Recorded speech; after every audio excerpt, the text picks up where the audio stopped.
ത്രിയേക ദൈവത്തിൻ്റെ തിരുനാമത്തിന് മഹത്വം ഉണ്ടാകട്ടെ. കർത്താവിൽ പ്രിയ സഹോദരങ്ങളെ, ക്രിസ്തുമതം ഇന്ന് ലോകത്തിലെ ഏറ്റവും വലിയ മതമാണ്. ക്രിസ്തുമതം എങ്ങനെയാണ് ലോകത്തിലെ ഏറ്റവും വലിയ മതമായതെന്ന് നാം ചിന്തിക്കുമ്പോൾ, ക്രിസ്തുവിനെ അനുഭവമാക്കിയവരുടേതായിട്ടുള്ള സാക്ഷ്യങ്ങളാണ് ഈ മതത്തെ മറ്റുള്ളവരിലേക്ക്, ലോകത്തിൻ്റെ വിവിധ ഭാഗങ്ങളിലേക്ക് വ്യാപിപ്പിക്കുവാനും ലോകത്തിലെ ഏറ്റവും വലിയ മതമാക്കി മാറ്റുവാനും മുഖാന്തരമായത്. ഇന്നത്തെ പോലെ പത്രമാധ്യമങ്ങളോ ഇലക്ട്രോണിക് മാധ്യമങ്ങളോ ഇല്ലാതിരുന്ന ഒരു കാലത്ത് സാക്ഷ്യങ്ങളെന്ന് പറയുമ്പോൾ വെറും വായ്മൊഴിയായിട്ടുള്ള സാക്ഷ്യങ്ങളാണ് അനേകർക്ക് ക്രിസ്തുവിനെ രുചിച്ചറിയുവാൻ മുഖാന്തരമൊരുക്കിയത്. ഭൂമിയിൽ ഒരു ചെറിയ പട്ടണത്തിൽ നടന്ന കാര്യം ആണ് ലോകമെമ്പാടും അറിയുവാനും അങ്ങനെ അനേകർക്ക് യേശുവിനെ കണ്ടെത്തുവാനും മുഖാന്തരമായത്. ഇസ്രായേൽ എന്ന് പറയുന്നത്, അല്ലെങ്കിൽ പലസ്തീൻ നാടെന്ന് പറയുന്നത് 120 മൈൽ വിസ്തീർണമുള്ളൊരു ഭൂപ്രദേശമാണ്. അവിടെ നടന്ന സംഭവ വികാസങ്ങളാണ് ലോക ചരിത്രത്തെ കീഴ്മേൽ മറിക്കുവാൻ തക്കവണ്ണം മുഖാന്തരമായത്. അതിൻ്റെ കാരണം യേശുവിനെക്കുറിച്ചുള്ള അനുഭവങ്ങളായിരുന്നു. ആ അനുഭവങ്ങൾ വായ്മൊഴിയായിട്ട് പറഞ്ഞ് ലോകത്തിൻ്റെ അനേക രാജ്യങ്ങളിൽ, ഭാരതത്തിൽ വരെ എത്തുവാൻ തക്കവണ്ണം അത് മുഖാന്തരമായി. എന്നാൽ ഇന്ന് ക്രൈസ്തവ സാക്ഷ്യങ്ങൾ വിരളമായിക്കൊണ്ടിരിക്കുന്ന ഒരു പരിതസ്ഥിതിയാണ് നാം കാണുന്നത്. ലോകത്തിലെ വലിയ വലിയ സഭകൾ, ആ സഭകളുടെ ആരാധനാക്രമങ്ങളിൽ സാക്ഷ്യമില്ല.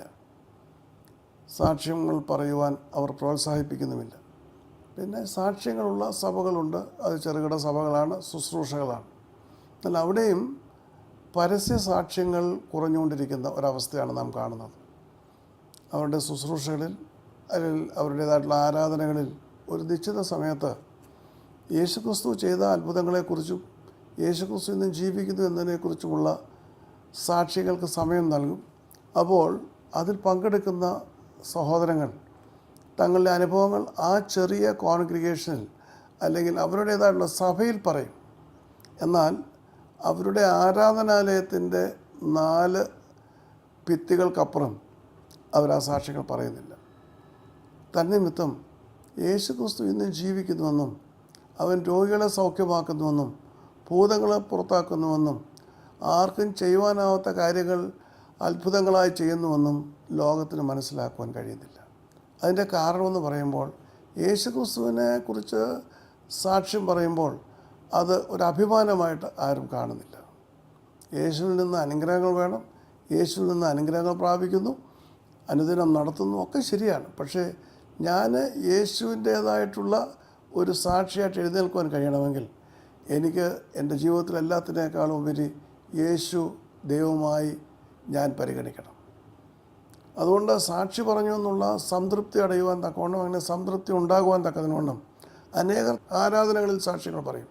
പക്ഷേ അതിനപ്പുറമായിട്ട് ആ ദേവാലയത്തിനോ ആരാധനാലയത്തിനോ പുറത്ത് സാക്ഷ്യം പറയുവാൻ അനേകർ കഴിയുന്നില്ല.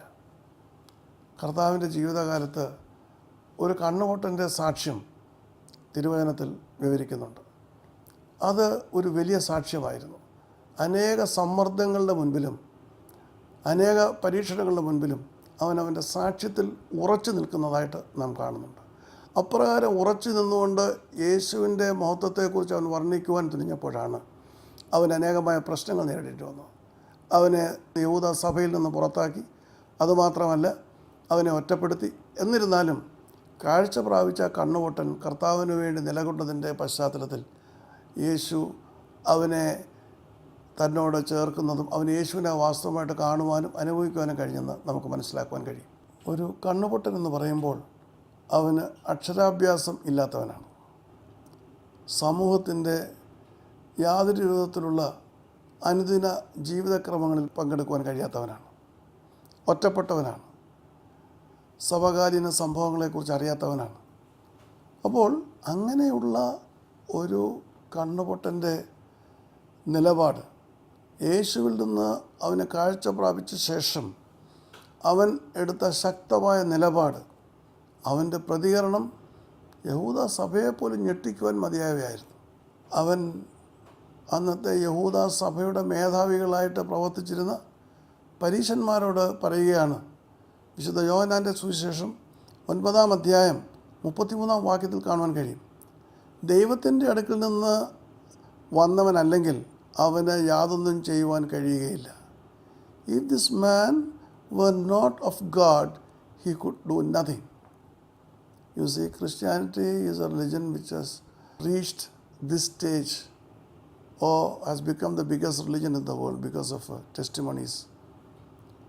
And these testimonies came through ages when there was no electronic media or any other sort of media.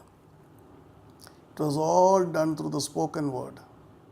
So that's how we find it spread from a small, tiny country, about 120 miles in area. All that happening in these 120 miles of area. And that spread from there to the different parts of the world. How? By word of mouth. It was the experience of Jesus that made people witness about Jesus. They witnessed about Jesus and people experienced Jesus again through those witnesses, through those testimonies.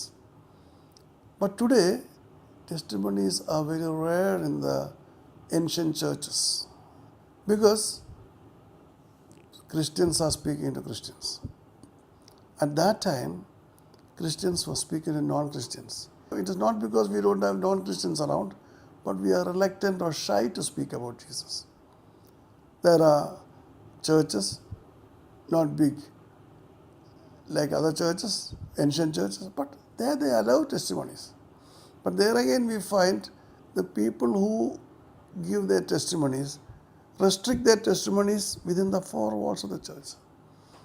They are not bold enough to give their testimony outside the four walls. So much so, Christianity is a shrinking religion. So many are leaving Christianity. Why?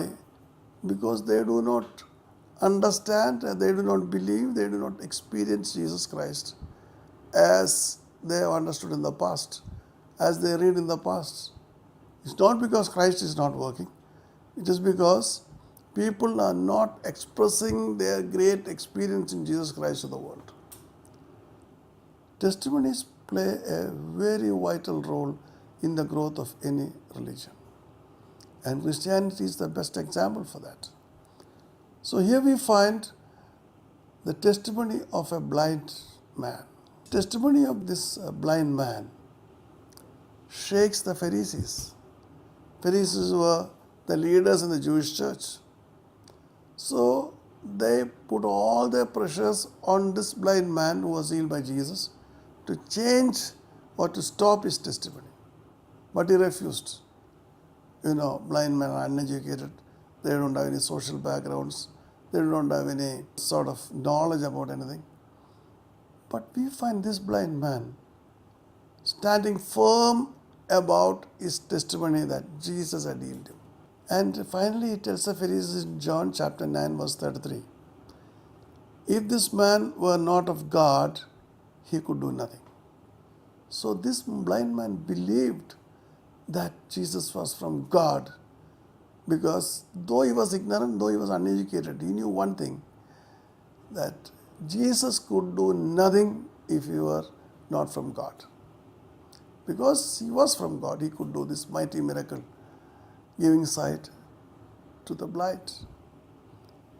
ഇവിടെ നാം നോക്കുമ്പോൾ രണ്ട് പ്രധാനപ്പെട്ട കാര്യങ്ങളാണ് നമുക്ക് ഈ അത്ഭുതത്തിൽ കാണുവാൻ കഴിയുന്നത്.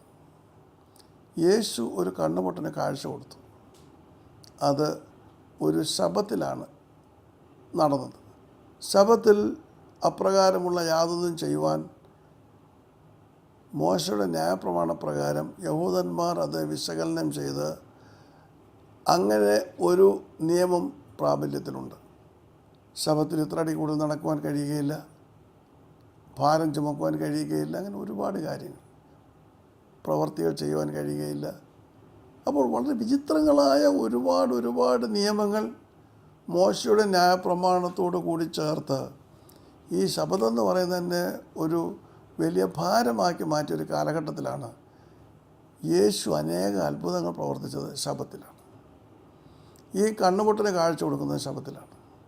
ഇപ്പോൾ ശബത്തിൽ ഒരുവന് ആണി അടിച്ച ചെരുപ്പ് പോലും ഉപയോഗിക്കാൻ സാധ്യമല്ല. കാരണം ആണി അടിച്ച ചെരുപ്പെന്ന് പറയുമ്പോൾ ആണിയുടെ ഭാരം ചെരുപ്പ് വഹിക്കുന്നു, അതിൻ്റെ ഭാരം ഭൂമി വഹിക്കുന്നു. അപ്പോൾ അതൊരു ഭാരം ചുമക്കലാണെന്ന് വിശദീകരിച്ച് ആണി അടിച്ച ചെരുപ്പ് ഉപയോഗിക്കാൻ സമ്മതിക്കില്ല. ഇവിടെ യേശു തുപ്പൽ കൊണ്ട് ചേറുണ്ടാക്കി കണ്ണിൽ പുരട്ടിയാണ് സൗഖ്യം നൽകുന്നത്. അപ്പോൾ അത് തന്നെ പാവമാണ്. കാരണം ഒരു ജോലിയും ചെയ്യാൻ പാടില്ല. അങ്ങനെ ഇരിക്കുന്ന സന്ദർഭത്തിൽ യേശു തുപ്പി ചേറുണ്ടാക്കി അവനെ കണ്ണിൽ തെച്ചു. അതൊരു കർമ്മമാണ്, അതൊരു ജോലിയാണ്. അപ്പോൾ അങ്ങനെ ഈ അത്ഭുതത്തെ അതിനിശ്ചിതമായി വിമർശിക്കുകയും അത് തെറ്റാണെന്ന് വ്യാഖ്യാനിക്കുകയും ചെയ്യുന്ന ഒരു സാഹചര്യമാണ് അന്നുണ്ടായിരുന്നത്. ഇപ്രകാരമുള്ള വളരെ വളരെ റിജിഡായിട്ടുള്ള നിയമങ്ങളുള്ളപ്പോൾ അതിനെല്ലാം മറികടന്നാണ് കർത്താവ് ഈ അത്ഭുതം പ്രവർത്തിക്കുന്നത്. നാം ഈ അത്ഭുതം പ്രവർത്തിച്ച് കഴിഞ്ഞതിന് ശേഷമുള്ള കാര്യമാണ് മനസ്സിലാക്കേണ്ടത്. കർത്താവ് ഇവന് വഴിവെക്കലിരിക്കുന്നത് കണ്ടു, തുപ്പൽ കൊണ്ട് ചേറുണ്ടാക്കി അവൻ്റെ കണ്ണിൽ പുരട്ടി പറഞ്ഞു, നീ പോയി ശിലോഹാം കുളത്തിൽ കഴുകുക. ശിലോഹാം കുളമെന്ന് പറയുന്നത് 28 പടി താഴേക്ക് ഇറങ്ങി ചെന്നെങ്കിൽ മാത്രമേ വെള്ളം കാണുകയുള്ളൂ. അപ്പോൾ അന്ധനായിരിക്കുന്ന ഒരു മനുഷ്യൻ കണ്ണിൽ ചേറും പുരട്ടിയിട്ട് 28 പടി താഴെ ഇറങ്ങുക എന്ന് പറഞ്ഞത് വളരെ പ്രയാസമായ കാര്യമാണ്. അപ്പോൾ ഈ സൗഖ്യം ലഭിക്കാനല്ല ഇങ്ങനെ ചെയ്തിരിക്കുന്നത് വരെ വ്യാഖ്യാനിക്കപ്പെട്ടിട്ടുണ്ട്. പക്ഷേ ഇവൻ പൂർണ്ണമായി യേശുവിൽ വിശ്വസിച്ചു. ശിലോഹാം കുളമെന്ന് പറയുന്നത് തൊട്ടടുത്തല്ല, ദൂരെയാണ്. തപ്പിത്തടഞ്ഞ് അവൻ ആ ശിലോഹാം കുളത്തിലെത്തി. അവൻ ആ 28 പടവും താഴോട്ടിറങ്ങി കൽപ്പടവുകളാണ് ഇറങ്ങി താഴെ ചെന്ന വെള്ളത്തിൽ അവൻ്റെ കണ്ണ് കഴുകി അവൻ കാഴ്ച പ്രാപിച്ചു. കാഴ്ച പ്രാപിച്ചുകൊണ്ട് തിരികെ അവനിരിക്കുന്ന സ്ഥലത്തേക്ക്, അവൻ്റെ ഭവനത്തിലേക്ക് മടങ്ങി വരുമ്പോഴാണ് പ്രതികരണങ്ങൾ ഉണ്ടാകുന്നത്. ചിലർ ചോദിച്ചു, ഇവൻ അവിടെ നീ ഭിക്ഷ അയച്ചവനല്ലേ? അതെ. അതല്ല, മറ്റുള്ള പറഞ്ഞു, ഇവൻ അവനെ പോലെയുള്ളവനാണ് എന്ന്. അപ്പോൾ ഇവൻ പറയണില്ല, ഞാൻ തന്നെയാണ്, ഞാനായിരുന്നു അന്ധനായ മനുഷ്യൻ. അപ്പോൾ എന്താ നിനക്ക് സംഭവിച്ചത്? യേശു എൻ്റെ അടുക്കൽ വന്നു, എൻ്റെ കണ്ണിൽ ചേർ തേച്ചു, ശിലോഹാം കുളത്തിൽ പോയി കഴുകാൻ പറഞ്ഞു, അങ്ങനെ എനിക്ക് സൗഖ്യം ലഭിച്ചു. So we find that Jews were trying to blame Jesus because he violated the Sabbath. They were not supposed to do any work on the Sabbath. So Jesus has violated the Sabbath because he has given sight to a blind man. There are many rules that prevent Jews from working on the Sabbath. Here we find Jesus making the clay, and then by spitting on the ground he made clay and he put it on the blind man's eyes. So that itself is a work. Something is done. Some toil is there. So he has violated the Sabbath. And he has asked this man to go up to the pool of Siloam and then wash, and we find that he washed his eyes in the pool of Siloam and he got his sight back. So when he came back, questions arose. Some said, no, he is like that man who was sitting and begging. Some said, no, he is the man who sat and begged. So finally he intervenes and says that I am the same man. Then they ask him how it happened. Then he says about Jesus, that's his first testimony. He tells the people around that Jesus came to him and told him, he spoke to him, and then finally how he got his healing. So after listening to his testimony, in the 13th verse we see that they take him to the Pharisees. ഇവരിതെല്ലാം കേട്ടു. അവൻ തന്നെയാണ് മനുഷ്യൻ, വേറെ ആരുമല്ല. ഇവൻ അവിടെ നിന്ന് യാചിച്ചുകൊണ്ടിരുന്ന മനുഷ്യൻ തന്നെയാണ്. ഇവൻ പൊട്ടക്കണനായിരുന്നു, അവന് സൗഖ്യം പ്രാപിച്ചെന്ന് മനസ്സിലാക്കിയ ശേഷം പരീശന്മാരുടെ അടുത്തേക്ക് കൊണ്ടുപോവുകയാണ്. കാരണം അന്നത്തെ യഹൂദ സഭയെ നിയന്ത്രിച്ചിരുന്ന പരീശന്മാരാണ്. ഇവർ മനസ്സിലാക്കിയത് സത്യമാണ് എങ്കിൽ തന്നെയും പരീശന്മാരെ കൂടി ബോധ്യപ്പെടുത്തുവാനാണ് അവിടെ ചെന്നത്. പരീശന്മാരും ഇവനെ ചോദ്യം ചെയ്തു. അത് എങ്ങനെയാണ് നിനക്ക് സൗഖ്യം പ്രാപിച്ചത്? എങ്ങനെയാണ് നീ കാഴ്ച നിനക്ക് ലഭിച്ചത്? അങ്ങനെയുള്ള അനേക കാര്യങ്ങൾ പറയുന്നു. അപ്പോൾ ഇവൻ്റെ പതിവ് സാക്ഷ്യം തന്നെ പറഞ്ഞു. യേശു എൻ്റെ അടുക്കൽ വന്നു, എന്നെ ചേർപുറ്റിനെ കണ്ടുപറഞ്ഞു, എന്നെ ശിലോഹാം കുളത്തിൽ പോയി കഴുകാൻ പറഞ്ഞു. അതെല്ലാം പറയുമ്പോൾ അവർ അവനോട് പറയുന്ന മറുപടി, അവൻ ദൈവത്തിൽ നിന്ന് അയക്കപ്പെട്ടവനല്ല. ദൈവത്തിൽ നിന്ന് അയക്കപ്പെട്ടവനായിരുന്നെങ്കിൽ അവൻ ശബത്തിൽ ഇപ്രകാരം ഒരു കാര്യം ചെയ്യുകയില്ല. അപ്പോൾ അവൻ ശബത്തിൽ ഇപ്രകാരം ചെയ്തുകൊണ്ട് അവൻ ദൈവത്തിൽ നിന്ന് വന്നവനല്ല എന്നാണ് പൊട്ടക്കണ്ണനെ പറഞ്ഞ് വിശ്വസിപ്പിക്കുവാനായിട്ട് പരീശന്മാർ ശ്രമിച്ചത്. പക്ഷേ അവനത് കൂട്ടാക്കിയില്ല. They tried to convince the blind man that Jesus was not sent from God, because if he were from God, he will not perform a miracle on the Sabbath. But they could not convince the blind man.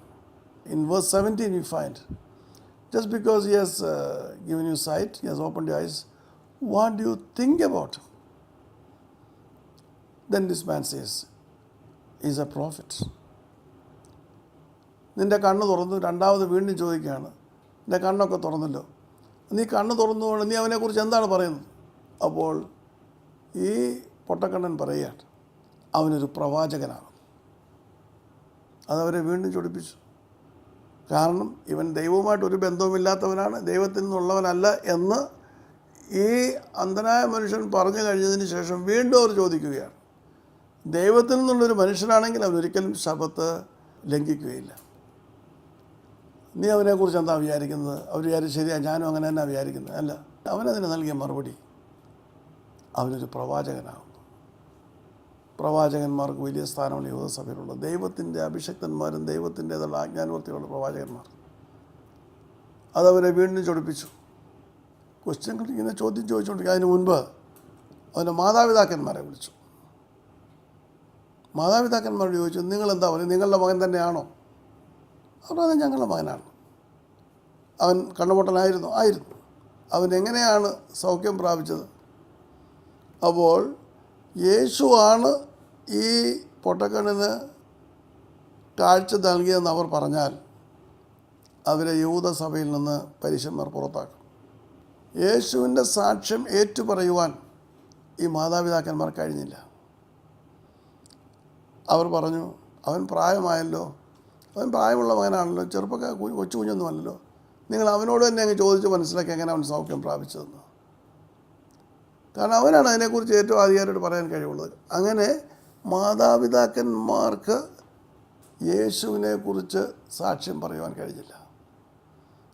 യഹൂദ സഭയുടെ കർശന നിയമങ്ങളെ ഭയപ്പെട്ട് അവർ പിന്നോട്ട് മാറുകയാണ്. അവരുടെ മകനോട് ചോദിക്കാനായിട്ട് പറയുകയാണ്. സാക്ഷ്യങ്ങൾക്ക് വേണ്ടി നിലനിൽക്കുവാൻ ധൈര്യത്തോടെ യേശുവാണ് ചെയ്തെന്ന് പറയുവാൻ തക്കതിനുവണ്ണം അവർക്ക് കഴിഞ്ഞില്ല. കാരണം യഹൂദ സഭയുടേതായിട്ടുള്ള ഭീഷണിയും അതോടൊപ്പം തന്നെ അവർക്ക് ഇപ്രകാരം യേശുവിനെ പിൻപറ്റുന്നുള്ള വെറുപ്പും അവർക്കറിയാമായിരുന്നു. പള്ളിയിൽ നിന്ന് പുറത്താക്കും. അതുകൊണ്ടാണ് അവർ വളരെ ബുദ്ധിപൂർവ്വം മകനോട് ചോദിക്കുവാൻ പറയുന്നത്. ഇന്നും അനേകർക്ക് യേശുവിന് വേണ്ടിയിട്ട് നിൽക്കുവാൻ കഴിയാത്തതിൻ്റെ കാരണം മറ്റുള്ളവരുടെ പ്രതികരണങ്ങളെ ഭയപ്പെടുന്നു. യേശു ഒരു അത്ഭുതം പ്രവർത്തിച്ചുവെന്ന് ധൈര്യമായിട്ട് ഒരു ദേവാലയത്തിൽ പറയുവാൻ തക്കതിനുവണ്ണം പരസ്യമായി പറയുവാൻ കഴിയാത്തതിൻ്റെ കാരണം അവർക്ക് അത് നിമിത്തം ഉണ്ടാകുന്ന പ്രതിസന്ധികൾ, അത് നിമിത്തം ഉണ്ടാകുന്ന ഭവിഷ്യത്തുകൾ അവരെ ഭയപ്പെടുത്തുന്നു. ഈ മാതാപിതാക്കന്മാരും ചെയ്തത് തന്നെയാണ്. അത് കേട്ടപ്പോൾ പരീശന്മാരെ രണ്ടാമത്തെ പ്രാവശ്യം വീണ്ടും ഇവരെ വിളിച്ചു. ദൈവത്തിന് മാത്രം നീ മഹത്വം കൊടുക്കണം, മനുഷ്യർക്കല്ല. അതുകൊണ്ട് ആ മനുഷ്യൻ പാപിയെന്ന് ഞങ്ങൾ അറിയുന്നു. ഞങ്ങൾക്കറിയാം അവൻ പാപിയാണെന്ന്. അപ്പോൾ എന്തുവാ നീ പറയേണ്ടത്? അവൻ പാപിയാണ്, അത് ദൈവത്തിന് മഹത്വം കൊടുക്കണം, അല്ല മനുഷ്യർക്കല്ല. അപ്പോൾ അവൻ മറുപടി പറയുകയാണ്, പാപിയാണോ അല്ലയോ എന്ന് എനിക്ക് അറിഞ്ഞുകൂടാ. ഒന്ന് ഞാൻ അറിയുന്നു, അതെ, ഞാൻ കുരുടനായിരുന്നു, ഇപ്പോൾ കാഴ്ച പ്രാപിച്ചിരിക്കുന്നു. മാതാപിതാക്കന്മാർ പറഞ്ഞതനുസരിച്ച് അവർ വീണ്ടും കണ്ടുമുട്ടൻ്റെ അടുത്തിലേക്ക് ചെന്നു. നീ ദൈവത്തിന് മഹത്വം കൊടുക്കണ്ട, കാരണം ദൈവമാണ് നിനക്ക് വേണ്ടി അത്ഭുതം പ്രവർത്തിച്ചത്. അതുകൊണ്ട് അവനൊരു പാപിയായ മനുഷ്യൻ, ഞങ്ങൾക്കറിയാം, ശബത്തിനെ ലംഘിച്ചതുകൊണ്ട് അവനൊരു പാപിയായ മനുഷ്യനാണ്. പക്ഷേ കണ്ണോട്ടം പറയുകയാണ്, അവൻ പാപിയാണോ അല്ലയോ എന്ന് എനിക്കറിഞ്ഞുകൂടാ. ഒരു കാര്യം മാത്രം എനിക്കറിയാം, ഞാൻ കുരുടനായിരുന്നു, അതായത് എനിക്ക് കാഴ്ചയില്ലാത്തവനായിരുന്നു, ഇപ്പോൾ കാഴ്ച പ്രാപിച്ചിരിക്കുന്നു. ഇതൊരു വലിയ സാക്ഷ്യമാണ്. സമ്മർദ്ദങ്ങളുടെ നടുവിൽ പതറാതെ അവനവൻ്റെ അനുഭവം വിളംബരം ചെയ്യുന്ന ആ മഹനീയമായ അവസ്ഥയാണ് സാക്ഷ്യം. അവൻ്റെ അവസ്ഥയെക്കുറിച്ച് അവൻ മറന്നില്ല. ഞാൻ കണ്ണുപൊട്ടനായിരുന്നു, എനിക്ക് കാഴ്ച തന്നത് യേശുവാണ്. ഇന്ന് അനേകർ സമൂഹത്തെ ഭയപ്പെടുകയാണ്. സമൂഹത്തിൽ നിന്നുള്ള, സഭയിൽ നിന്നുള്ള സമ്മർദ്ദങ്ങളെ ഭയപ്പെട്ട് തങ്ങളുടെ സാക്ഷ്യങ്ങൾ പറയുവാൻ കൂട്ടാക്കാതെ അവർ സമ്പൂർണമായി തങ്ങളുടെ സാക്ഷ്യങ്ങളെ മറച്ചു വയ്ക്കുകയാണ്. ഈ കണ്ണുപൊട്ടൻ അങ്ങനെയുള്ളവർക്ക് മാതൃകയാകണം. സമ്മർദ്ദങ്ങളുടെയും അതുപോലെയുള്ള പ്രതികരണങ്ങളുടെയും മുൻപിൽ പതറാതെ അവരവരുടെ അവസ്ഥ എന്തായിരുന്നു എന്നുള്ളത് ഓർത്തുകൊണ്ട് യേശുവിന് മഹത്വം കൊടുക്കണം. അവനവരെ ഭയപ്പെടാത്തതിൻ്റെ കാരണം കണ്ണിന് കാഴ്ച കൊടുക്കുവാൻ കഴിവുള്ള ദൈവപുത്രന് തീർച്ചയായും ഇവരുടേതായിട്ടുള്ള ഏത് ആക്രമണങ്ങളിൽ നിന്നും ഏത് പ്രതികാരങ്ങളിൽ നിന്നും അവനെ രക്ഷിക്കുവാൻ കഴിയും എന്ന അചഞ്ചലമായ വിശ്വാസമാണ്. So we find the Pharisees again going back to this blind man and telling, give glory to God. It's God who has healed you. And we know that this man is a sinner. What do you say about it? Well, he says, I don't know whether he's a sinner or not, but only one thing I know. I was blind and now I see. And the Pharisees were very annoyed. So for a third time, they ask him in verse 26, what did he do for you? See, what did he do for you? And he tells them, see, I have already told you what he did for me, and again you are asking me what he did for me. And he asks them, do you want to follow him? Then they say, no, you are his disciple, baby. But we are the disciples of Moses. We have got a heritage from Moses. We are disciples of Moses. Then this man finally tells him, we know that God doesn't hear the prayers of a sinner. You see? He hears the prayers of only those who does his will. And that's why I am healed. അപ്പോൾ പരീശന്മാർ കോപാകുലരായി അവർ പറയുകയാണ്, നീ അവൻ്റെ ശിഷ്യരാണ്, ഞങ്ങൾ മോശയുടെ ശിഷ്യന്മാരാകുന്നു. മോശയുടെ പാരമ്പര്യം, മോശയുടെ ന്യായപ്രമാണമാണ് അവർ ഉയർത്തിപ്പിടിക്കുന്നത്. അപ്പോൾ ഈ കണ്ണുപൊട്ടൻ 30-31 വാക്യത്തിൽ അവൻ്റെ അവസാനമായി പറയുകയാണ്, പാപിയുടെ പ്രാർത്ഥനകൾ ദൈവം കേൾക്കുന്നില്ല എന്നും ദൈവത്തിൻ്റെ ഇഷ്ടം ചെയ്യുന്നവൻ്റെ പ്രാർത്ഥന ദൈവം കേൾക്കുന്നുവെന്നും നാം അറിയുന്നു. ദൈവത്തിൻ്റെ അടുക്കൽ നിന്നും വന്നവനല്ലെങ്കിൽ അവനൊന്നും ചെയ്യുവാൻ കഴിയുകയില്ല.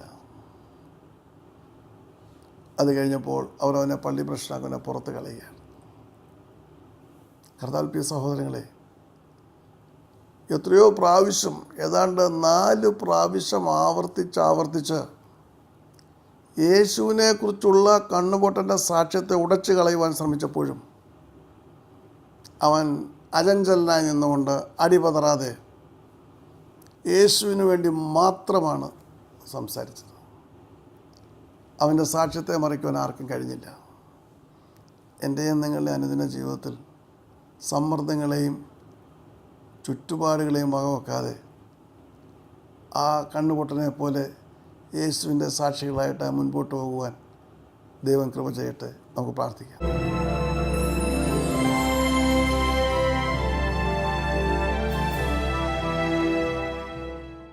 സ്നേഹിയായ ഞങ്ങളുടെ സ്വർഗ്ഗസ്ഥ പിതാവാം ദൈവമേ, ഞങ്ങളവിടുത്തെ തിരുസന്നിധിയിലേക്ക് കടന്നു വരുന്നു.